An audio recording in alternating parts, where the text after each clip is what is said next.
Hello అండి. మనకేదన్నా కూర లేనప్పుడు, మనం చేసుకునే టైం లేనప్పుడు, ఇలా మంచిగా వేడి వేడిగా అన్నం చేసుకొని, అలాగే సప్పిడి పప్పు చేసుకొని, నెయ్యేసుకొని, పక్కన వడియాలు పెట్టుకొని తింటుంటే అబ్బా! ఏమన్నా టేస్ట్ అద్దిరిపోయిందనమాట.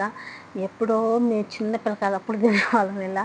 ఎప్పుడన్నా కూర లేనప్పుడు, ఇంటికాడ ఉన్నప్పుడు కూడా చేసుకొని తినేవాళ్ళం. ఏదన్నా కూర లేనప్పుడు అదరా బ్యాళ్ళేసేది మంచిగా ఉడకబెట్టుకొని, కొంచెం ఉప్పు, జీలకర్ర వేసుకొని, మంచిగా ఉడకబెట్టుకొని, ఎనుపుకొని, ఇలా వేడి వేడి అన్నం చేసుకొని తినేవాళ్ళం అనమాట. చాలా బావుంటది.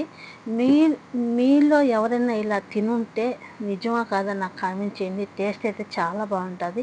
కానీ మన ఇండియా బ్యాళ్ళంటే ఇంకొంచెం టేస్ట్ వచ్చుండేదనమాట. కానీ ఇక్కడ ఎర్ర బ్యాళ్ళు కాబట్టి కువైట్‌లో కానీ బానే ఉంది. నెయ్యయితే ఇంటికాడ నెయ్యే కాబట్టి మంచి వాసనొస్తూ అబ్బా! ఏమన్నా రుచా చాలా బావుండింది.